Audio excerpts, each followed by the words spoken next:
we need to talk about the differences between protective styles and low manipulation styles. One of the biggest thing is going to be moisture, y'all. What is it? The lint buildup, and then that could lead to some breakage.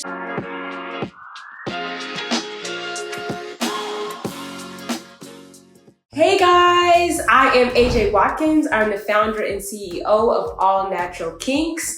I talk all things hair tips, everything you need to know to grow out your natural hair. I do natural hair care products as well, so if you want to check out the website for any hair growth products, check out the website at allnaturalkinks.com. Y'all, it has been a minute, but I am back with another video and I'm super excited to get right into it, y'all. Okay, one of the strategies that I used to get my hair from this to this was really through protective styling and low manipulation styles. I know, y'all, it's part of the, you hear so much about it. I feel like there's so much hoopla and hearsay about, okay, our protective style is good, our low manipulation style is good. What do you do? There's just so much information out there about it. But I'm gonna tell y'all, if done right, you can get a lot of hair growth success. And I will tell you, it really helped with my hair journey. Along with my hair journey, I feel like I would not have gotten as far if I didn't use that strategy and the styles that I use. And if I wasn't very intentional about those styles, I definitely would have not gotten as much hair growth as I did over the years. Okay, first, before I get into my hair journey and what I did, we need to talk about the differences between protective styles and low manipulation styles. Both of these things can really help in your hair growth journey, but it's important to know the differences between the two.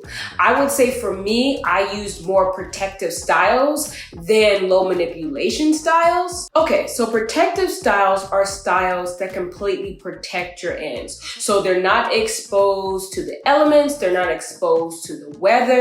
They really keep all over your hair, and especially those ends, which are the oldest part of your hair, which you should be taking the most care of.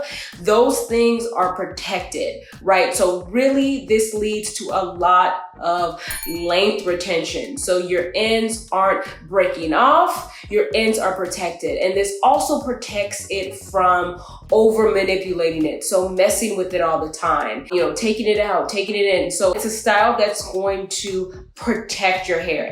Hence the word protective style. Okay, so some examples of protective styles.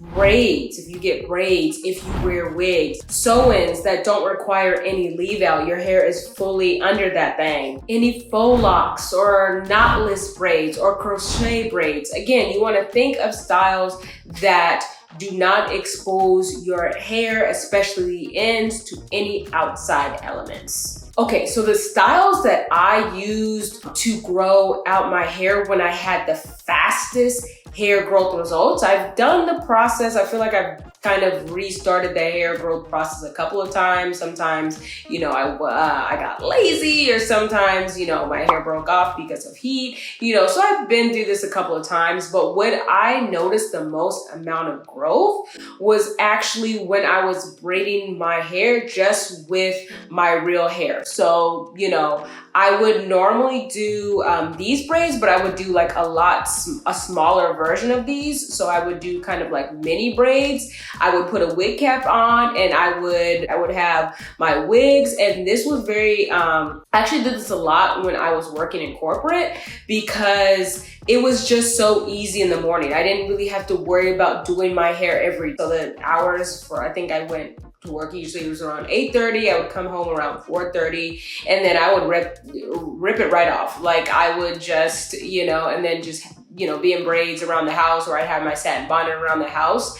But it was easier for me to do it that way because I was still able to access my hair. So I was still able to condition it and keep it moisturized at night, which we're going to talk about, nightly routine and what you should be doing to keep it moisturized. We're going to talk about that a little bit later, but that was the easiest thing for me. So I just put it in braids, put a wig cap on, put a wig on, and went to work, and I was good. And just being able to have that protective style really helped me keep my hair protected, but also still, so as my braids got longer, I was able to style my braids more of the way I liked it. So basically, when it was a little bit shorter, I couldn't really style it the way I wanted to. So that's when I would just wear the wig, and the wig cap and the wig. But as it got longer, I'd like to style it in different ways. So I would, just do some flat twists with it. I would put it in a ponytail. I would just do different things with it that was just a little bit more versatile, still professional, but again, still having that protective style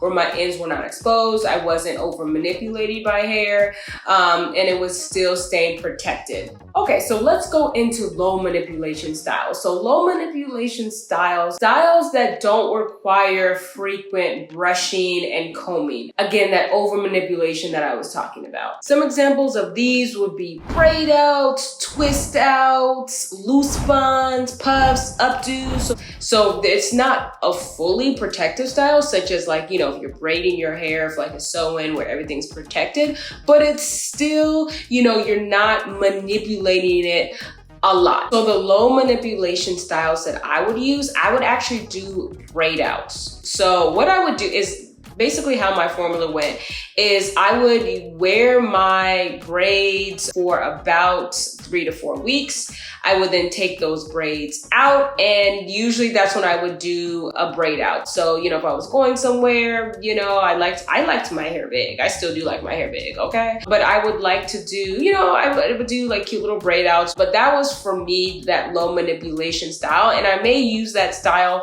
for 1 to 2 days, not longer than that. And I would actually do it before wash day. That was the biggest thing. So I would have my braids, do the braid out, and then wash it right away. So the main thing for me is what contributed to my hair growth was the protective styles. But I would again use that low manipulation styles between, after I took my braids out, I would again either have it as a braid out. It would always be a braid out, but then sometimes I would style that maybe into an updo or a nice puff or something, just have a little fun with it before wash day. But after wash day, I went right into braids again, and repeated that process. And again, that's how I had the most growth. Okay, so now we're gonna talk about caring for your hair in these styles. One of the biggest thing is going to be moisture, y'all. You gotta keep the hair moisturized. And so I use this formula, I still use it. I feel like it just really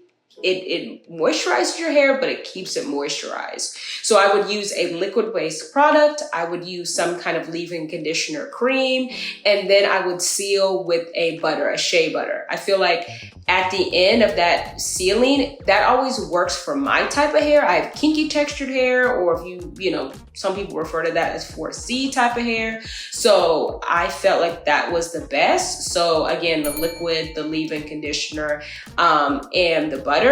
So if you need any processes, or you want to kind of look for some products that really work, you can check out the products on the website allnaturalkinks.com. There is a variety of products that I use that I definitely know will keep your hair moisturized. If you're using the protective style of any type of braid extensions, any type of knotless braids or twists, any of that type of thing, I would definitely say there are 2 products that I personally use when I have my braid extensions, and that's just a moisture mist type of product and then an oil for the scalp. And honestly, after I take my braid extensions out, oh my goodness, my hair is so moisturized.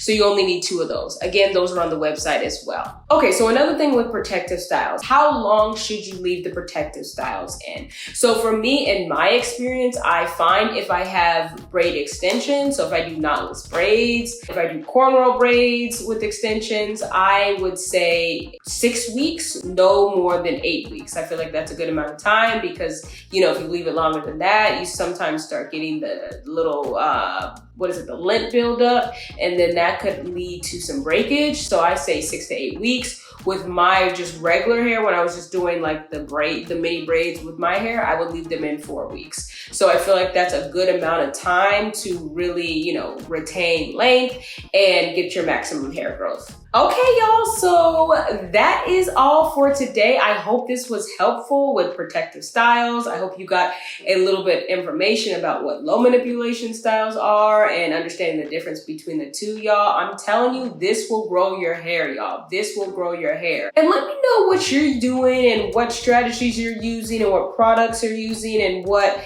just hairstyles you're using to really grow out your hair. And is it working for you? Let's keep the conversation going in the comments. So go ahead and comment and let me know, y'all. So I will see you all in the next video. Thank you so much for watching. Love you all. Bye.